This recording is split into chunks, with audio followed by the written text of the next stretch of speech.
말씀드리겠습니다. For it is God who works in you to will and to act in order to fulfill in His good purpose. Do everything without grumbling and arguing, so that you may become blameless and pure, children of God without fault in a warped and crooked generation. Then you will shine among them like stars in the sky, as you hold firmly to the word of life. And then I will be able to boast on the day of Christ that I didn't run or labor in vain. But even if I am being poured out like a drink offering on the sacrifice and service coming from your faith, I am glad and rejoice with all. Yeah.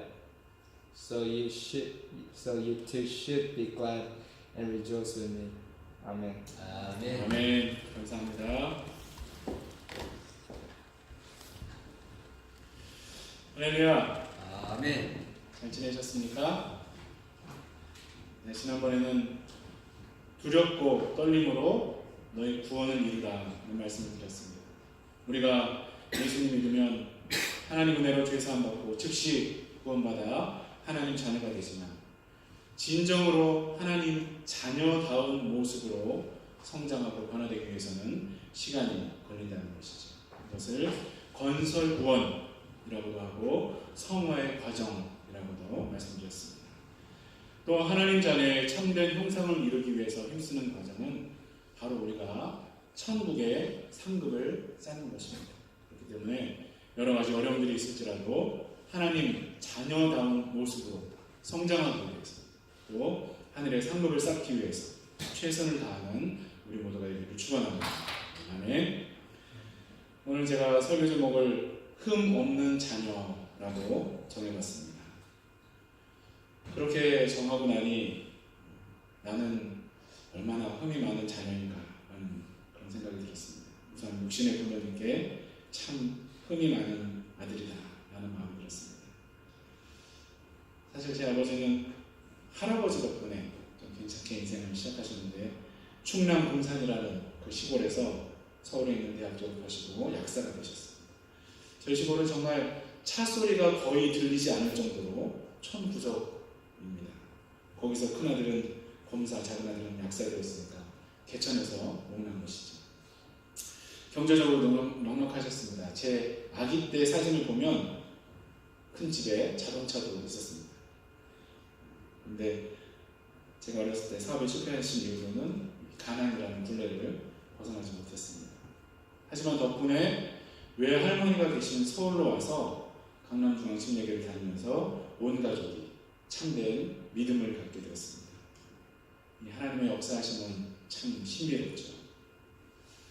지금은 저희 집에 목사가 많습니다.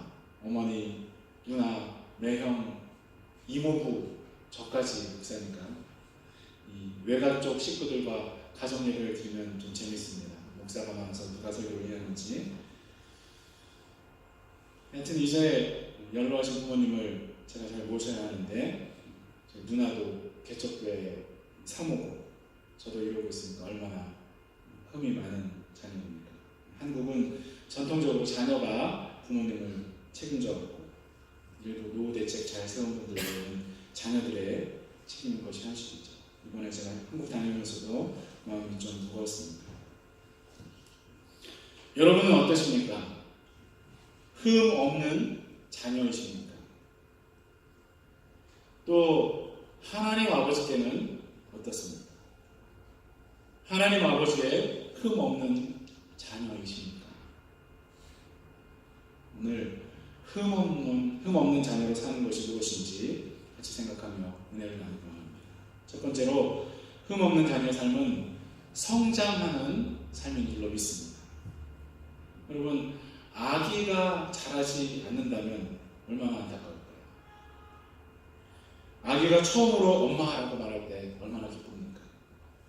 뭐 그냥 맘맘하고 옹알이한 것까지 엄마라고 불렀다고 우기는 분들도 있죠.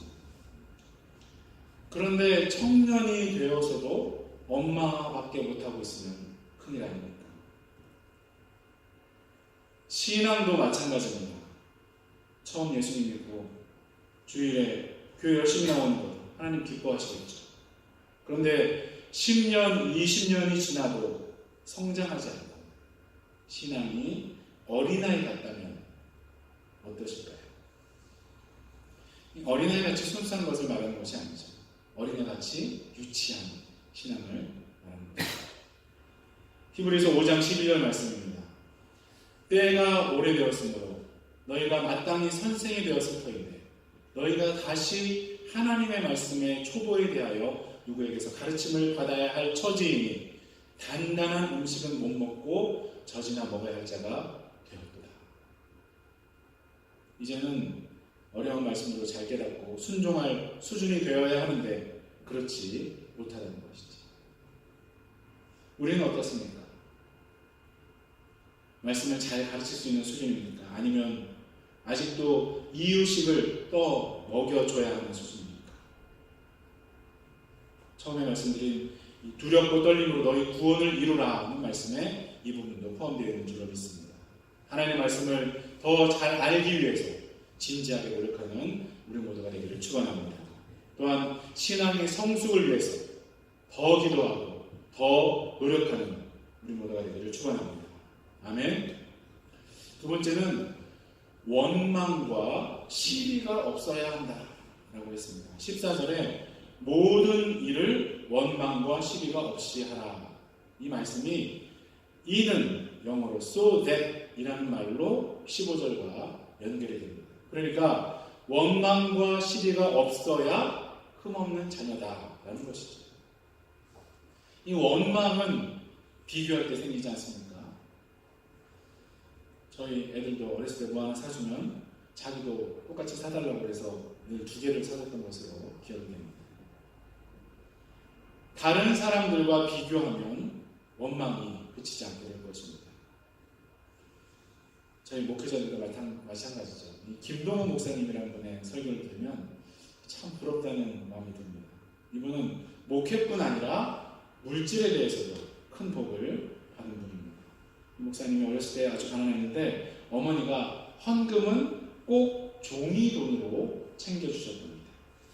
그래서 큰 돈은 하나님을 위해서 쓰는 것이다 라는 훈련을 받으셨답니다. 이 김 목사님은 크고 유명한 교회들에서 사역을 하면서 몇 년씩 적금을 들어서 건축 헌금을 여러 번 하셨답니다. 또 40권 넘는 책을 쓰셨는데 거의 다 베스트셀러가 되어서 그 인세가 지금도 엄청나게 들어옵니다. 이 물질에 복 받기 원하는 분들은 인터넷에서 김동호 목사님 설교를 찾아서 들어보시기 바랍니다. 다른 사람과 비교하면 왜 내게는 저런 복을 주지 않으시나 하면서 원망이 생길 것입니다.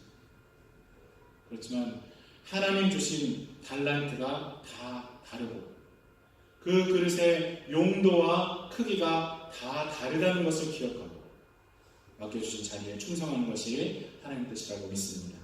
하나님께서 주신 복과 은혜를 기억하면서 맡겨주신 모든 일에 충성하기를 축원합니다.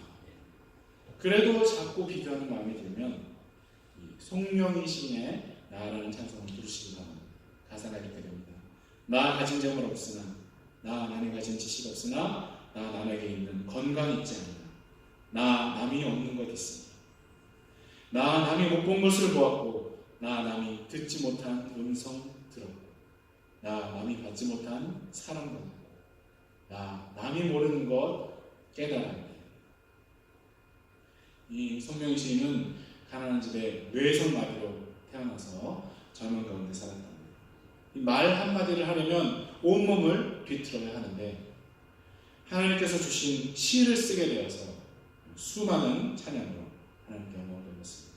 그녀는 공평하신 하나님이 나 남이 없는 것 갖게 하셨다라고 찬송합니다. 놀랍지 않습니까? 이 찬송의 고백이 우리의 고백이 되기를 축원합니다. 아멘. 그리고 시비는 뭐죠? 시비, 옳고 그름을 따지는 것이죠. 물론 진리에 관한 부분은 우리가 정확하게 따져야 합니다. 하지만 그런 것이 아니라면 좀 두리뭉실하게 넘어가기도 알아야 하는 것이죠. 빌립보 4장 5절에 너희 관용을 모든 사람에게 알게 하라. 주께서 가까우시니라 라고 말씀하십니다. 예수님 오실 때가 멀지 않았습니까? 좀 너그럽게 살라고 말씀하시는 것이죠. 교회나 가정에서 이 관용과 용납이라는 단어가 실천되어지길 바랍니다. 하나님께서 죄인인 우리를 먼저 용납하신 것을 기억하면서 좀 너그럽게 살 수 있는 우리 모두가 되기를 축원합니다. 세 번째로는 희생의 삶입니다. 17절에 사도 바울이 이렇게 말합니다. 만일 너희 믿음의 재물과 섬김 위에 내가 나를 전제로 드릴지라도 나는 기뻐하고 너희 무리와 함께 기뻐하리니. 아멘. 이 전제라는 것은 포도주나 피를 제단 위에 부어서 드리는 제사를 말합니다. 그러니까 너희가 하나님의 흠없는 자녀가 된다면 자신의 모든 것, 즉 생명까지 쏟아 붓더라도 기뻐하겠다라는 말씀이죠. 아이가 어렸을 때는 자기밖에 모르지만 장성하면 가족을 위해서 희생할 줄 알게 되죠. 사춘기 청소년 때는 자기가 원하는 것만 가지려고 하지만 성숙한 가장이 되면 가족들을 위해서 자신을 희생하지 않습니까? 이 꿈 많은 소녀 시절에는 상상도 할 수 없는 희생들을 어머니들이 하지 않습니다. 하나님의 흠 없는 자녀라면 주님 안에서 한 형제 자매된 우리 성도들을 위해서 자신의 것을 내어놓을 줄 알게 될 것입니다. 영적인 가족을 위해서 자신의 시간과 물질도 드릴 줄 알게 될 것입니다. 무엇보다 하나님 아버지께 순종하기 위해서 세상적인 것들을 희생할 수 있게 될 것입니다. 이것이 하나님 아버지의 흠없는 자녀의 모습인 줄 믿습니다. 그런데 이 모든 것을 우리의 노력과 힘으로만 한다면 얼마나 힘들까요? 그런데 하나님은 그런 분이 아니시죠. 성경을 펴신 분은 13절을 같이 읽으면 좋겠습니다. 빌립보서 2장 13절입니다. 너희 안에서 행하시는 이는 하나님이시니 자기의 기쁘신 뜻을 위하여 너에게 소원을 두고 행하게 하시나니. 아멘. 하나님의 영이신 성령께서 우리 안에 역사하시는 줄로 믿으시기 바랍니다. 하나님의 기쁘신 뜻을 따라가고 싶은 소원을 우리 마음에 주시고 또 그것을 행할 수 있도록 도우시는 줄로 믿으시기를 바랍니다. 아멘. 그런데 이 구절을 잘못 해석해서 내가 하기 원하고 또 되기 원하는 것, 아무 것이나 간절히 원하면 이루어진다라고 가르치는 사람들이 있죠. 그 앞에 구절이 중요한 것이죠. 자기의 기쁘신 뜻을 위하여.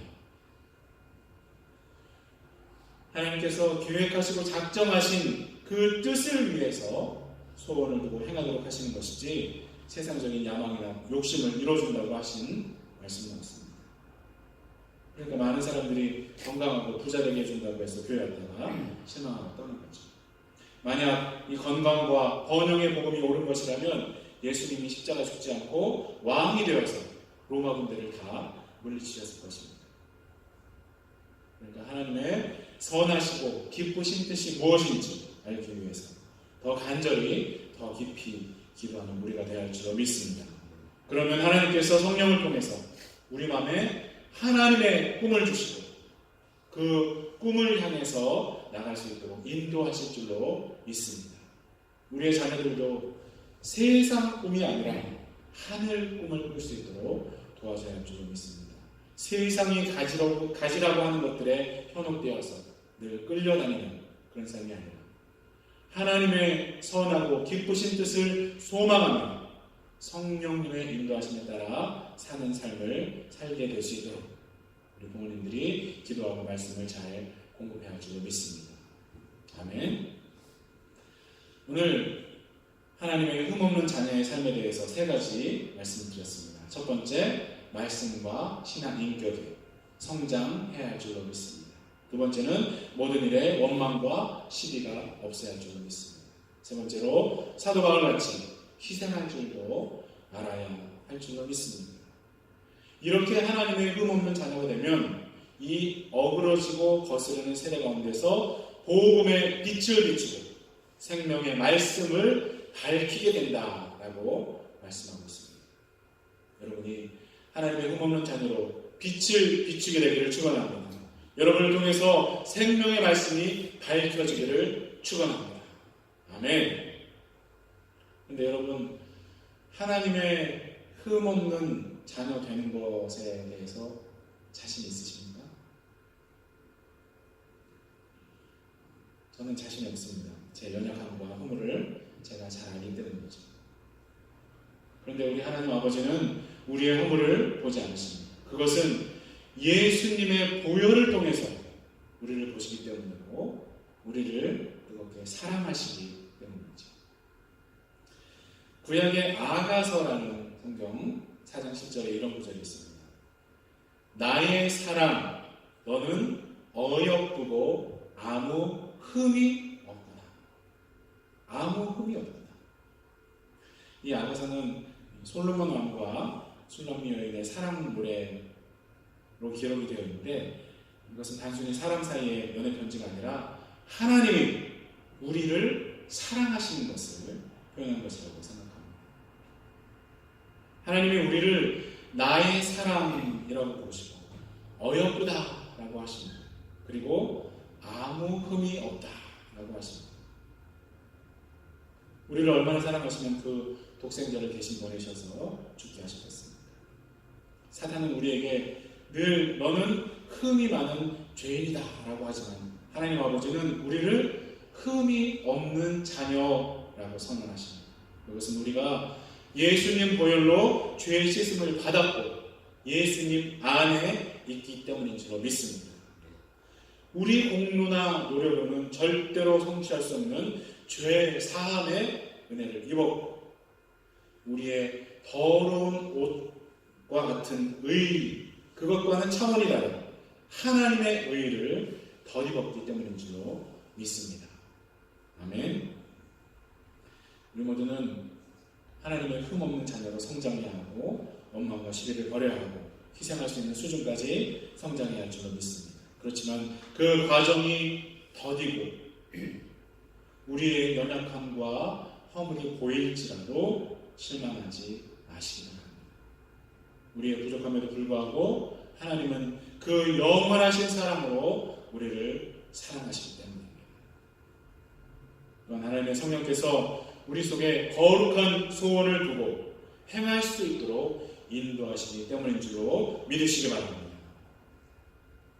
오늘의 말씀들을 마음에 깊이 새기시고 날마다 하나님의 흠없는 자녀로 성숙되어가는 우리 모두가 되기를 예수 그리스도의 이름으로 축원합니다. 기도하겠습니다. 하나님 아버지 감사드립니다. 사랑받을 만한 아무 자격이나 조건이 없는 우리를 그렇게 뜨겁게 사랑해 주시니 감사합니다. 죄와 허물로 죽었던 우리를 위해서 독생자 예수님을 보내주셔서 새 생명을 주셨으니 감사드립니다. 너무나 흠이 많은 우리를 향해서 너는 사랑스럽고 어여쁘고 아무 흠이 없다라고 말씀하시니 감사합니다. 우리가 하나님의 흠없는 자녀로 나타나기 위해 날마다 성장하도록 도와주시고 원망과 시비도 버리게 하여 주시고 주님과 주님의 몸을 위해 희생할 수 있도록 우리를 성숙시켜 주시옵소서. 혹시 그 과정이 더디고 우리 부족함이 드러날지라도 낭망치 않게 도와주시고 하나님의 영원하신 사랑 안에서 안정감을 누릴 수 있는 우리 모두가 되게 하여 주시옵소서. 여러 가지 어려움 가운데 있는 지체들이 많이 있습니다. 그 모든 상황과 마음을 다 아시는 줄로 믿습니다. 속히 해결하여 주셔서 더 기쁨의 간증과 찬양을 드릴 수 있게 하여 주시옵소서. 함께 하실 것을 믿고 감사드리며 예수님의 이름으로 기도드립니다.